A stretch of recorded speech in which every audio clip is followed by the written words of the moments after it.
नमस्कार, मैं हर्षवर्धन त्रिपाठी। नमस्कार, मैं हूं राजकिशोर। राज की बात हर्ष के साथ का ये अंक पूरी तरह से भारत और पाकिस्तान के बीच जो युद्ध जैसी स्थिति रही, युद्ध हुआ और युद्ध विराम हुआ, आतंकवादी आए, धर्म पूछकर हत्या की, ये भी नहीं सोचा कि उन लोगों को जिसको उन्होंने मारा है उनका भला क्या लेना देना था उस आतंकवाद की लड़ाई से। लेकिन वो इस्लामिक जिहाद, वो आतंकवाद जो पाकिस्तान द्वारा पोषित था, पूरी तरह से पुष्पित पल्लवित था, उस आतंकवाद ने ये काम किया।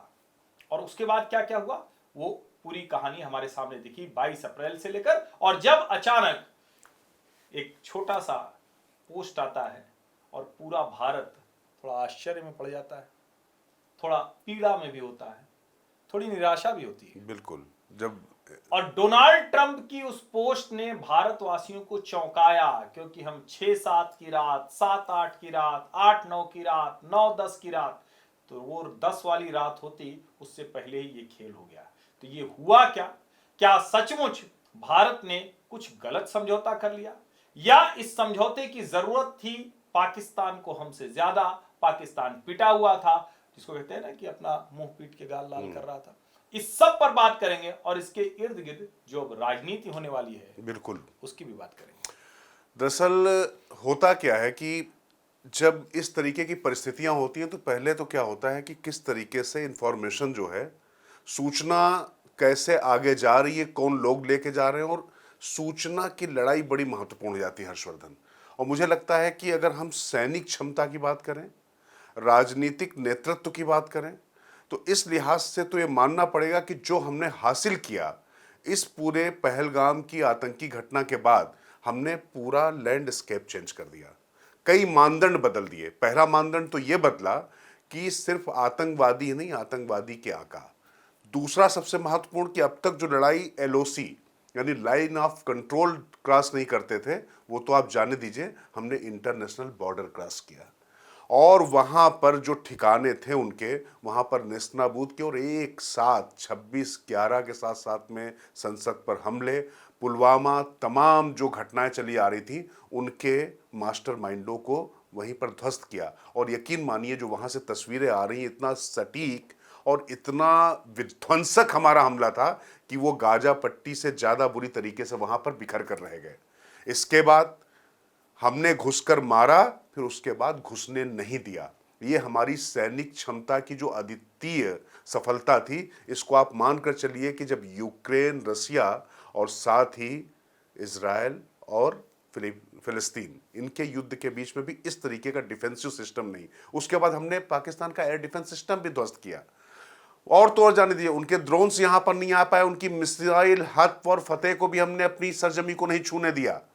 लेकिन इसके बाद भी जब ये समझौता होता है तो एक होता है कि जंग जीतना, और एक होता है कि जो पूरा नैरेटिव वॉर की जो बात होती है, उसमें कहीं ना कहीं भारत सरकार और भारत जो भारत को हमेशा जीतते हुए देखना चाहते थे, उनको थोड़ा मायूसी, और जो हर परिस्थिति में भारत को लेट डाउन करना चाहते हैं, भारत के बाहर वाले भी और भारत के अंदर रहकर भी, मुझे लगता है कि हर्षवर्धन इस पर भी चर्चा बहुत जरूरी है। नहीं, निश्चित तौर पर। और मेरा ये मानना है कि इस बात को तो नरेंद्र मोदी को अब सोचना होगा। वो नरेंद्र मोदी जो भारत में किसी भी तरह का प्रोपेगेंडा मतलब निगेटिव ही नहीं होता, प्रोपेगेंडा पॉजिटिव भी होता है। किसी भी तरह के प्रोपेगेंडा को सबसे आसानी से जो तंत्र कर देता है, जो बीजेपी का आईटी सेल माना ही इसीलिए जाता था कि कोई भी चीज हो उसको बहुत आगे ले जाकर वो खड़ा कर देता है। पूरे देश में एक साथ बड़ा नैरेटिव खड़ा करने के लिए मशीनरी जानी जाती है, वो मशीनरी चूक गई।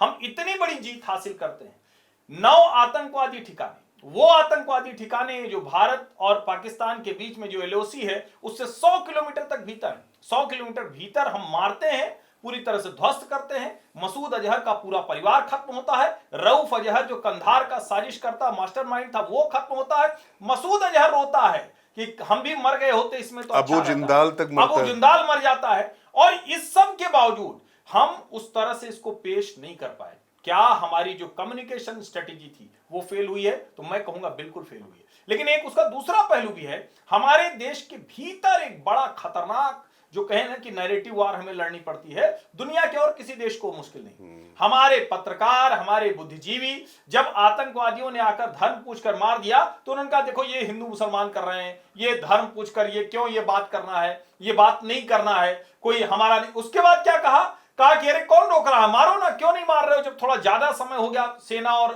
सरकार रणनीति तैयार कर रही थी, और जब हमला किया, जब 6 और 7 तारीख की रात को 9 आतंकवादी ठिकाने ध्वस्त कर दिए, तो यहीं के रहने वाले, उनका तो पासपोर्ट रद्द होना चाहिए, बिल्कुल उनकी नागरिकता रद्द होनी चाहिए। जो उस वक्त बैठकर कह रहे थे कि ये तो नागरिक मर रहे हैं, उसमें कोई आतंकवादी तो होगा नहीं। ऐसे बेईमान सो कॉल्ड पत्रकार, बुद्धिजीवी, ऐसे नैरेटिव करने वालों से भी लड़ना है। और जरा सोचिए, वो नैरेटिव सिर्फ वो नहीं कर रहे थे, वो नैरेटिव पार्टियों के लोग कर रहे थे। सर्वदलीय बैठक में तो सब सरकार के पीछे खड़े दिखते थे, लेकिन जैसे ही वहां से बाहर निकलते थे, सोचिए खड़गे जी ने तो बाकायदा ये कह दिया था कि 3 दिन पहले प्रधानमंत्री नरेंद्र मोदी को इंटेलिजेंस मिल गया था, इस वजह से वो कश्मीर नहीं गए। उन्होंने वो इंटेलिजेंस वहां क्यों नहीं दिया?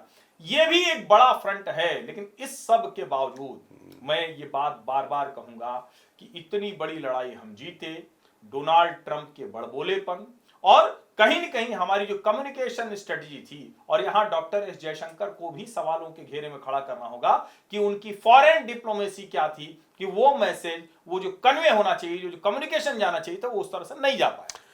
देखिए हर्षवर्धन, इस बात पर मैं आऊंगा क्योंकि दरअसल कई बार क्या हम और आप चर्चा कर चुके हैं, और मैं अक्सर कई प्लेटफॉर्म पे कहता रहता हूं कि दरअसल प्रधानमंत्री नरेंद्र मोदी जिस तरीके की निर्णय लेते हैं, सख्त फैसलों के लिए माने जाते हैं, बहुत से कुछ ऐतिहासिक फैसले हुए, लेकिन नौकरशाहों पर जो निर्भरता इस सरकार की है और नौकरशाहों को बहुत ज्यादा सिर पर चढ़ाने की जो बात है, विदेश मंत्री फॉरेन सेक्रेटरी पूर्व रहे हुए हैं एस जयशंकर, लेकिन विदेश मंत्री जब पॉलिटिकल होता है, सुषमा स्वराज बहुत कम विदेश यात्राएं गई थी, लेकिन उनके जैसा इंपैक्ट क्या एस जयशंकर डाल पाते हैं क्या, ये बड़ा प्रश्न है। लेकिन फिलहाल बात अभी मैं करता हूं भारत और पाकिस्तान के बीच में जो लोग सवाल पूछ रहे हैं ना, और जो लोग सवाल उठा रहे हैं, ये बात हम लोग क्यों आपसे कर रहे हैं? देखिए, कुल मिलाकर हम किसी भी परिस्थिति में हो, भारत के अंदर भारत की बात करेंगे।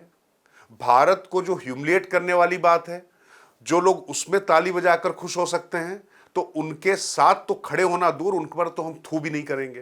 पहली बात तो ये समझ लीजिए। लेकिन सच्चाई ये है कि हमने जिस तरीके की सफलता, अगर एयरबेस की हम बात करें, बिल्कुल, क्यों हम यहां पर देखिए सीज फायर जो हर्षवर्धन ने कही, इस बात को समझिएगा, कम्युनिकेशन वाली बात।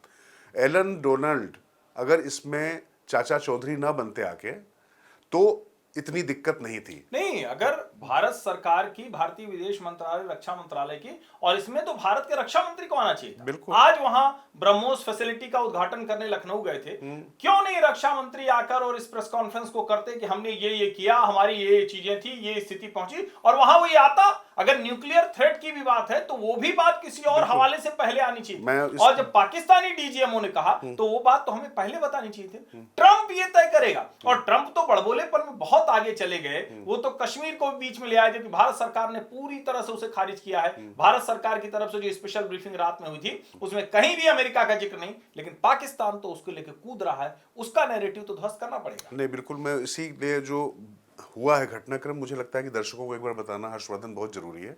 डीजीएमओ की तरफ से पहले हमारे डीजीएमओ के पास फोन आया, और यह हुआ क्योंकि जिस समय उन्होंने ड्रोन भेजे और दिल्ली को लक्षित करके उन्होंने हथ फॉर फतेह भेजी, आप ध्यान रखिए, दिल्ली पे सीधे, मतलब उनकी गैर जिम्मेदारी, तो अब खैर जिम्मेदारी का तो उनसे हम कोई वो नहीं कर सकते, लेकिन हमने उसको भी ध्वस्त किया, अपने लोग को बचाया। और उसके बाद जब हमने उनके जो एयरबेस थे उनको जब हमने तबाह करना शुरू किया, तो उनके 8 एयरबेस तो पूरी तरीके से तबाह कर दिया हर्षवर्धन। और तो और जाने दीजिए, इसमें मैं जगह का नाम भूल रहा हूँ, सरगोधा में जो न्यूक्लियर फैसिलिटी है, वहां पर आपको बताऊं, कई लेयर में, जहां पर न्यूक्लियर फैसिलिटी होती है, कई लेयर होती सुरक्षा की। हमने जब वहां पर हमला किया तो उसमें पहली लेयर उसकी हमने ब्लास्ट कर दी, तोड़ दिया। इसके तुरंत बाद जब ये हुआ कहीं रेडिएशन और दूसरी चीजें ना हो जाएं, तो उसके बाद अमेरिका वहां पर सक्रिय होता है, और उधर चीन भी सक्रिय होता है। आप याद रखिएगा, यहां पर एक चीज ध्यान रखिएगा, जो दोस्ती और दुश्मनी की जो बात हो रही ना, चीन और तुर्की पूरी तरीके से पाकिस्तान के साथ खड़े दिखाई पड़े, और हमें जिनसे थोड़ा खुलकर मदद मिल सकती थी, वो दोनों देश अभी युद्धरत हैं, चाहे हम रशिया की बात करें या चाहे हम इजराइल की बात करें। तो ये थोड़ा चीजें समझिएगा। अच्छा, भारत ने क्या कभी कहा कि हम वॉर में हैं? हमने कभी भी नहीं कहा कि हम युद्ध कर रहे हैं। हमने लक्षित कार्रवाई की, और उसके बाद भी रोज करने के बाद, हाँ, एक जो कम्युनिकेशन स्ट्रेटजी जो हर्षवर्धन आप कह रहे हैं वो थोड़ा सा मुझे खलती रही। अच्छा गेस्चर था जब कर्नल सोफिया और व्योमिका सिंह जो विंग कमांडर हैं विक्रम मिस्त्री के साथ आती थी। आखिर देखिए विक्रम मिस्त्री भी आज बहुत ट्रोल हो रहे हैं, वो एक अलग विषय, हम व्यक्तिगत चीज़ों पे क्या जाएं, लेकिन हाँ, रोहिंग्या मुसलमानों के पक्ष में उनकी बेटी वाला मामला चल रहा वो अलग है। लेकिन मेरा मानना था कि पिछली बार जितनी कार्रवाई हो रही थी डीजीएमओ आते थे और डीजीएमओ जिस हनक के साथ जैसे वो बात करते थे उनकी तरफ से ये सब बातें आती तो और ज़्यादा बेहतर था। एक बार हो गया था, चीज़ें अलग थी। और जो बात कह रहे थे कि भाई वहाँ पर प्रधानमंत्री भी आ रहा है, वहाँ पर उनका डीजीएमओ भी आ रहा है, हमारे यहाँ से भी इस तरीके से बात होनी चाहिए और कोई सवाल नहीं लिया जा रहा था। ये भी एक बड़ी बात है। सवाल कई बार दिए जाते हैं कि सवाल का जवाब लिया जाए। बहुत जिस तरीके से अमेरिका के बयान के बाद अपने आप को पूरी तरीके से छोटा सा बयान पढ़ के विक्रम मिस्त्री चले गए, वो बहुत अच्छा नहीं लगा लोगों को, क्योंकि देश के लोग ये चाहते थे, क्योंकि हर देशवासी ये चाहता था कि कोई युद्धोन्मादी नहीं था, सब ये चाहते थे कि पाकिस्तान बार बार जो इस तरीके की हरकत करता है इस बार सांप का फन कुचल दिया जाए। लेकिन राजशोर ये बात तो करनी पड़ेगी ना, जब अमित शाह सदन के भीतर कहते हैं कि हम जान दे देंगे पीओके के लिए, और उसके बाद इस तरह की स्थिति आएगी तो कोई युद्ध और युद्धोन्माद नहीं है ना। हमारी संसद ने बाकायदा इसे पारित किया है कि पीओजे हमारा हिस्सा है, हमारे भारत का अभिन्न हिस्सा है, तो हम उस तरफ क्यों नहीं बढ़ पाए? और अगर आज की स्थिति में नहीं बढ़ पाए, एक फ्रंट है कि हमने क्या क्या किया, बहुत अचीवमेंट है, हमने सब कुछ कर दिया, हैसियत दिखा दी, चीन के भी सुरक्षा तंत्र को तोड़ दिया, तुर्की का ड्रोन तोड़ दिया, उनका एयर डिफेंस सिस्टम चीन का था, अमेरिका का F-16 फाइटर था, सब करके वो हमसे नहीं लड़ पाए। लेकिन फिर वही सवाल है, पीओजेके के सवाल पर कैसे अब ये सरकार आगे बढ़ पाएगी, ये सवाल तो पूछा जाएगा। हमने जो हासिल किया उसमें कोई दिक्कत नहीं, हम तय करके कहते इन कमांड थे हम, और ठीक है ऑप्टिक्स के तौर पर बड़ा अच्छा लगता है कर्नल सोफिया कुरैशी और व्योमिका सिंह, लेकिन मैं उस वक्त इसलिए मैंने नहीं कहा कि वो अच्छा नहीं होता, लेकिन ये हमारे ऊपर अपराध बोध क्यों रहता है कि कोई एक मुस्लिम कर्नल को बिठाना है, कोई एक सेकुलर उस तरह से दिखने की कोशिश करती। युद्ध के समय में ये ऑप्टिक्स की जरूरत क्यों है? हमें किसको हमें संतुष्ट करना है, किसको हमें ये दिखाना है दुनिया के हिस्से को? यहां पर जाकर लगता है क्या सरकार में जाते हुए ये वाला दबाव बहुत हो जाता है कि हमें एक सो कॉल्ड सेकुलर बनना है। और मैं फिर कह रहा हूं, ये दोनों हमारी डेकोरेटेड ऑफिसर हैं, बहुत शानदार ऑफिसर हैं, लेकिन जो कम्युनिकेशन होना चाहिए था, जो मैसेजिंग होनी चाहिए थी, जो इंपैक्ट होना चाहिए थी ऐसी प्रेस कॉन्फ्रेंस का, वो उस प्रेस कॉन्फ्रेंस में नहीं दिख रहा। नहीं, मैं फिर कह रहा हूं कि जब डीजीएमओ आते हैं तो उसका अपना एक अलग अंदाज होता है, और बाद में जब वो आए भी, मिस्टर नायर जब आए बाद में, तो एक अलग तरीके की चीजें थी। पर यहां पर दो तीन चीजें आप समझिए। युद्ध में भारत रहे, आप क्रोनोलॉजी को इसको आपको समझना पड़ेगा। इससे पहले भारत ने एक बहुत बड़ा फैसला लिया कि अगर हम पर कोई आतंकी हमला होता है तो वो एक्ट ऑफ वॉर माना जाएगा, तो उसको युद्ध माना जाएगा। ये छोटा फैसला नहीं है। और इसके बाद जो एक इसको संवैधानिक जामा अगर हमने पहना दिया है, तो अब ये पूरी दुनिया के लिए भी मैसेज है और सब चीजें। इसके बाद बहुत सारी चीजें शुरू होती हैं, बल्कि मैं ये कहूँ कि इससे पहले कुछ चीजें शुरू हो चुकी थी। बट जो सबसे महत्वपूर्ण बात है कि क्या युद्ध में इस समय भारत को जानबूझ के धकेलने की जो कोशिश थी उसके पीछे भी कोई डिजाइन थी? और अमेरिका यहां पर क्यों आता है?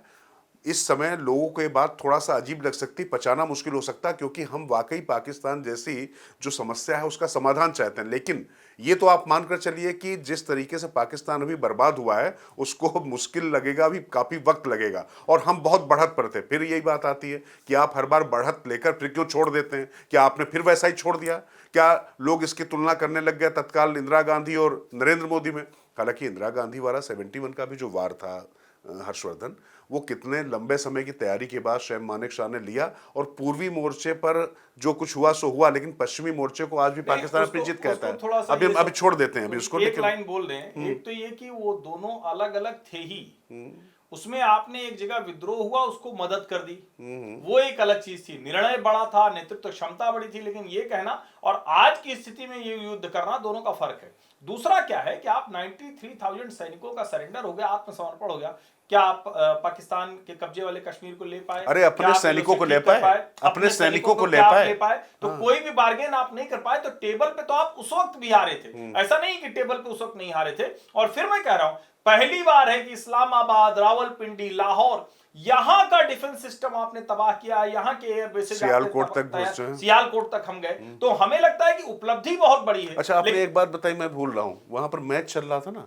वो जानकारी दर्शकों को बता दी। मैच में जो तमाम खिलाड़ी जब वहां भाग रहे थे, तो जब एयरपोर्ट पहुंचे तो लाहौर के एयरपोर्ट पे भयानक ब्लास्ट हुआ, जैसे ही उनका प्लेन टेक ऑफ किया है और वहां अफरा तफरी मच गई, तो उन लोगों से कहा गया कि आप लोग ये बात मत करिएगा। लेकिन जब वो अपने अपने देश पहुंचे, जैसे हमारे यहाँ आईपीएल चल रहा ना, वैसे क्या वो पीएसएल चल रहा था उनका, तो वो जब खिलाड़ी गए हैं तो उन्होंने बताया, तो आप सोचिए कि तबाही क्या मचाई गई है और किस तरीके से हमने घुस के उनको मारा है। तो इसलिए ये अगर कोई बात कर रहा है ना, मैं फिर यही कह रहा हूं कि भारत के अंदर बहुत से लोग हैं जो भारत को, भारत की अस्मिता को, भारत की पहचान को हमेशा थोड़ा सा नीचे ले जाने की कोशिश करते हैं। लेकिन उनसे, पाकिस्तान से तो लड़ना आसान था मोदी जी के लिए, लेकिन इनसे तो नहीं लड़ पा रहे हैं हर्षवर्धन। नहीं, बिल्कुल नहीं लड़ पा रहे हैं। और आप देखिए, ऐसे समय में जो जिसको कहें कि ये निर्णय, या तो आप किसी चैनल को या किसी यूट्यूब को या किसी को भी राष्ट्रीय सुरक्षा के नाम पर बंद करते हैं, तो या तो आपके पास ऐसे आधार हो कि वो खुले नहीं, वरना बंद क्यों करना, ऐसे निर्णय क्यों लेना और इसके बीच में क्यों लेना, और अगर ऐसा था तो फिर वो खुल कैसे जाता है, ये बड़ा सवाल खड़ा होता है। जिन चैनलों, प्लेटफॉर्मों पर आप कहते हैं कि राष्ट्रीय सुरक्षा के लिहाज से ऐसी बातें होती हैं, ऐसा कुछ होता है, उनके खिलाफ, उनके मालिकों के खिलाफ या किसी के भी खिलाफ आपने क्या किया। और मैं फिर कह रहा हूं, पत्रकारिता और अभिव्यक्ति की स्वतंत्रता का एब्सोल्यूट जो फ्रीडम ऑफ एक्सप्रेशन है, उसका मैं पक्षधर हूं। लेकिन उस एब्सोल्यूट में जब देश के खिलाफ या देश को कमजोर करने के खिलाफ कुछ आता है, तो फिर वहां तो सरकार को खड़ा होना ही चाहिए, और इसीलिए तो सरकार होती है। और मैं फिर कह रहा हूं कि कम्युनिकेशन स्ट्रेटजी पर नरेंद्र मोदी को और उनकी सरकार को ध्यान देना होगा। पिछले लंबे समय से बार बार नैरेटिव और कम्युनिकेशन वॉर में हारते हैं, और उसके बाद वो ठीकरा फोड़ते हैं। उनका एक बड़ा वर्ग है जो तैयार हो जाता है, कहता है कि अच्छा, अभी आप मोदी जी के साथ नहीं खड़े हैं। अरे भाई, मोदी जी के साथ तो लोग खड़े ही हैं, लेकिन कभी आप ये सोचेंगे कि क्यों दूसरा वर्ग इतना मजबूत है, क्यों राहुल गांधी के साथ जो यूट्यूबर या जो दूसरे लोग बैठे होते हैं वो कैसे इतनी तेजी से आगे बढ़ जाते हैं। कौन सा ऐसा तंत्र है कि इस देश में उन्हीं लोगों को एक तरह कहें कि बढ़त मिलती हुई दिखती है। यह भी आपको देखना, सोचना होगा कि क्या आप अपने नैरेटिव को, अपने विचार के लोगों को, अपने विचार के जो आइडियोलॉग लोग हैं, उन लोगों को बढ़ाने की कोई भी कोशिश कर रहे हैं। ये आज हम बात कर रहे हैं, इसके पहले ये बात नहीं कर रहे, जिसके पहले वो बात करनी भी नहीं थी। लेकिन अब चूंकि उस नैरेटिव और communication strategy, communication impact, messaging, इस सब पर बात हो रही, तो ये भी उसका एक महत्वपूर्ण हिस्सा है जिसकी बात करनी चाहिए, क्योंकि अभी लड़ाई कोई खत्म नहीं हो गई, अभी तो सब कुछ चल रहा है, ये तो आगे जाएगा। बस यही शुरू कर रहा हूँ, ये बात ध्यान रखिएगा, ये जो बात आज की गई है, चूंकि यहाँ पर देश आ रहा है इसलिए इस नैरेटिव वार की बात आ रही है, वरना बाकी जो लोग कर रहे हैं वो अपने तरीके से कर रहे हैं। पर अगर कोई संगठित गिरोह बनाकर इस तरीके से सत्ता को और भारत को चुनौती दे सकता है, सत्ता को चुनौती दे, मुझे कोई दिक्कत नहीं है। लेकिन अगर इस पूरे मामले में आप देखें ना, पहले कैसे क्रमशः, जो शुरुआत में ही भूमिका में कहा हर्षवर्धन ने कि पहलगाम होता है तो ये हिंदू मुस्लिम नहीं है, जबकि पूरी तरीके से शिनाख्त करके मजहब के नाम पर ही लोगों को मारा गया। उसके बाद जब टाइम लिया जा रहा तो ये हो रहा कि हमें कटेसर चाहिए।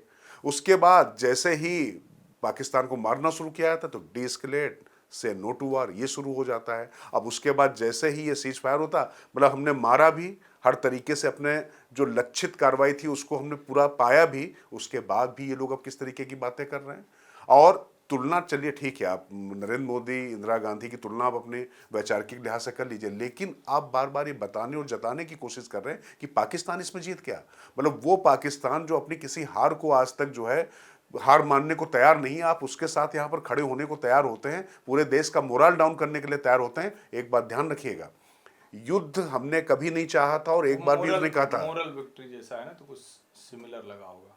हाँ, वो मोरल विक्ट्री, खर्च पता नहीं, मोरल का तो उनका असल ये मोरान है, जो ये दीज आर मोरान्स, मतलब ये जो मोरल विक्ट्री की बात कर रहे हैं, इनके लिए और कोई मेरे पास शब्द है नहीं, माफ़ी चाहता हूँ। लेकिन मैं बता रहा हूँ जिस तरीके की बातें, आप इतनी बेईमानी और इतनी बेशर्मी पता नहीं कहाँ से लेकर आते हैं लोग, और उसके बाद भी जो है दांत चियार के और पूरी तरीके से पूरा समूह का समूह खड़ा हो जाता है। और ये जो जैसे जंगली कुत्तों का समूह होता है ना, उस तरीके का समूह है, आप मानकर चलिए। अब इनमें अल्फा कौन है उसको पहले ढूंढना पड़ेगा, मुझे लगता है ये देखने वाली बात है। पर यहाँ पर आप एक बात ध्यान रखिएगा कि जिस तरीके से चाइना चाहता था कि युद्ध में चीज़ें जाएं और ट्रेड वॉर के दौर में सब चीज़ें हुई हैं, भारत में बहुत सी चीज़ें आ रही हैं।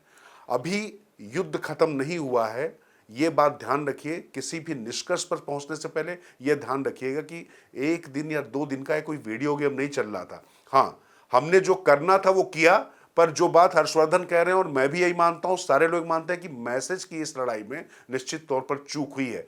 पर वाकई जो हमने किया है वो अभूतपूर्व है, और ये हम नहीं कह रहे हैं, अफगानिस्तान के पूर्व राष्ट्रपति तक ने लिखा है, अगर आप ध्यान रखें। अफगानिस्तान के पूर्व उपराष्ट्रपति अमरुल्लाह सालेह ने बहुत विस्तार से बताया कि इस ऑपरेशन सिंदूर ने क्या क्या इंपैक्ट किया, और उनका जो ऑपरेशन बैनियान उर मसरूल जो था वो पूरी तरह से निष्प्रभावी रहा। ऑपरेशन सिंदूर के आगे कहीं था ही नहीं, कहीं था ही नहीं। और इस ऑपरेशन सिंदूर की जो सबसे बड़ी बात थी, भारतीय सेनाएं पूरी तरह से कमांड में थी, भारतीय नेतृत्व पूरी तरह से कमांड में था, स्थिर भाव में सब कुछ कर रहा था। कब कहां कितना हमला करना है वो उनको पता था। और उन्होंने पाकिस्तानियों के हो सकता है कि वहां तो आप लोग ये न सुन पा रहे हैं क्योंकि पाकिस्तान में बैन होगा, लेकिन पाकिस्तानी नागरिकों को ये सुनना चाहिए कि किसी भी पाकिस्तानी नागरिक को भारत ने अपने हमले में नुकसान नहीं पहुंचाया। सिर्फ आतंकवादियों को पालने पोसने वाले लोग, या जहां से लॉन्च किया जा रहा था, जहां से मिसाइल दागे जा रहे थे, जहां से ड्रोन लॉन्चिंग हो रही थी, उसको टारगेट करके मारा गया, यह समझना चाहिए। और पाकिस्तान ने हमारे नागरिकों पर हमला किया, पुंछ में हमारे नागरिक को मारा गया, श्रीनगर में हमारे एक एडिशनल कमिश्नर थापा जी की जान चली गई, यह सब कुछ हुआ है। और मैं फिर से कह रहा हूं, पहलगाम के हत्यारों को खोजना यह गृह मंत्री अमित शाह के ऊपर सवाल है, प्रधानमंत्री नरेंद्र मोदी के ऊपर सवाल है, उपराज्यपाल मनोज सिन्हा के ऊपर सवाल है, मुख्यमंत्री उमर अब्दुल्ला पे सवाल है, और वो अभी तक मिले नहीं है। उन हत्यारों को हमें खोजना भी है, मारना भी है। बाकी जो काम सेना के जिम्मे था वो बहुत शानदार तरीके से किया है।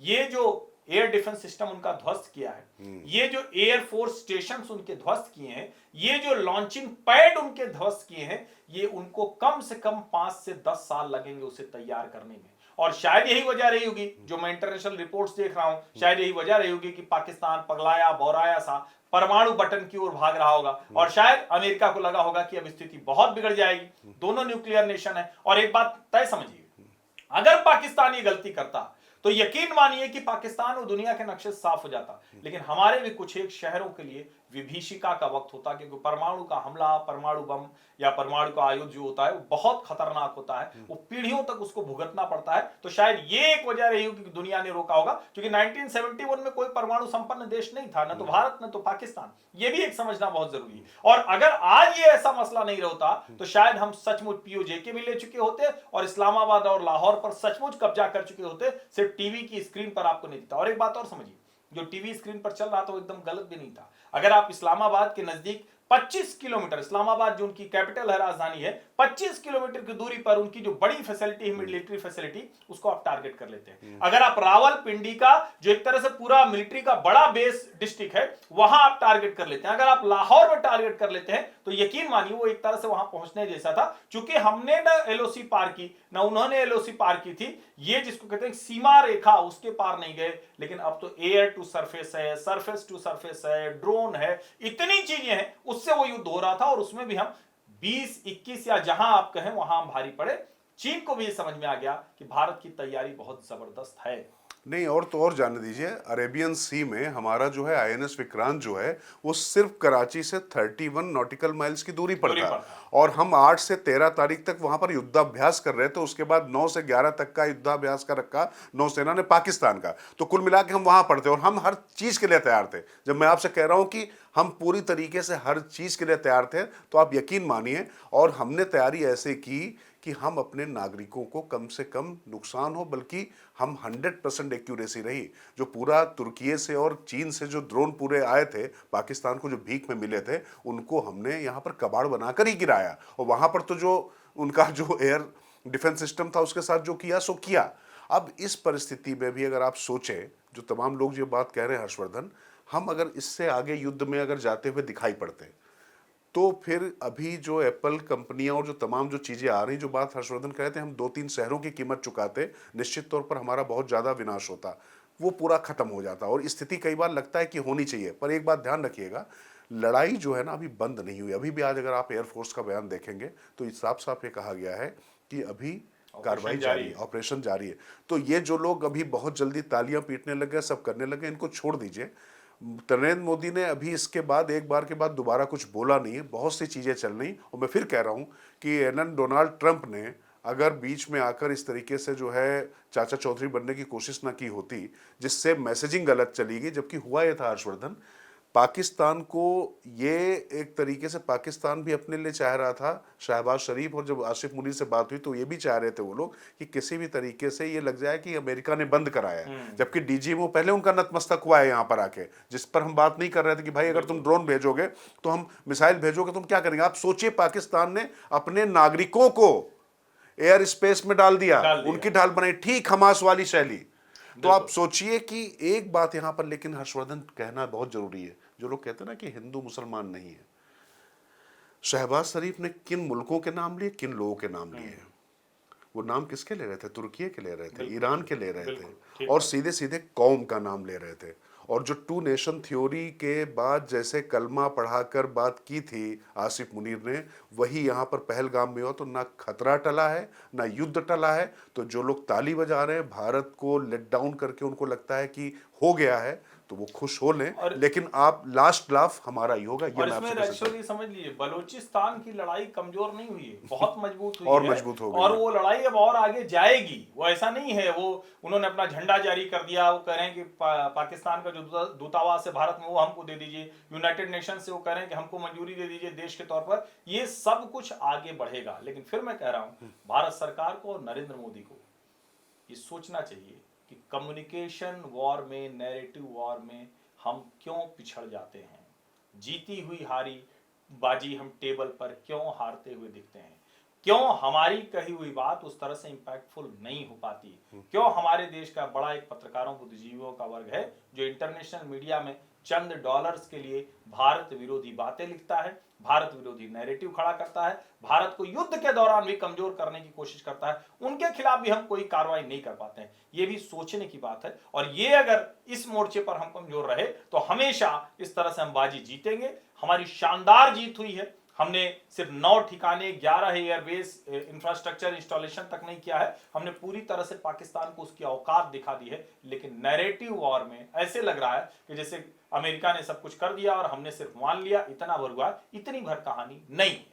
बस यही आपको समझने की जरूरत है। हम दोनों लोग जो बात भी आपसे कर रहे हैं, और देखिए जब हर्षवर्धन बात कर रहे हैं, राजकिशोर बात कर रहे हैं, तो एक भारतीय होने के नाते, भारतीय पत्रकार होने के नाते बात कर रहे हैं। अगर भारत कहीं पर भी कहीं कुछ उसके खिलाफ जाता दिखाई पड़ता है तो भारतीय होने के नाते तो हमें दर्द होगा, और उस दर्द की अभिव्यक्ति जो होगी उसकी हम करेंगे। लेकिन ये जो लोग भारत को नीचा दिखाने में अपने आप को बहुत सुखी समझते हैं और उसका उत्सव मनाते हैं, ऐसे पाखंडियों को क्या करेंगे आप? मैं बार बार कह रहा हूं ना कि लगातार ये जो नैरेटिव वॉरफेयर की बात हो रही, और निश्चित तौर पे मोदी जी और भारत सरकार के जो दूसरे लोग हैं, मुझे लगता है कि आपको ये भी सोचना पड़ेगा कि ये जो एडहॉकिज्म पे बहुत सारी चीज़ें चल रही हैं, तदर्थवाद पे बहुत सारी चीज़ें चल रही हैं, लोग स्वतः स्फूर्त आपके साथ जुड़े हुए हैं, आपके फैसलों के साथ जुड़े हुए हैं। और मैं फिर कह रहा हूं कि आज की तारीख में नरेंद्र मोदी की जगह कोई और प्रधानमंत्री होता तो भी जब भारत पर बात आएगी तो हर भारतीय उसके साथ खड़ा होगा। नरेंद्र मोदी के साथ इसलिए खड़ा हुआ आदमी दिखाई पड़ता है क्योंकि लगता है कि वो भारत के हितों के खिलाफ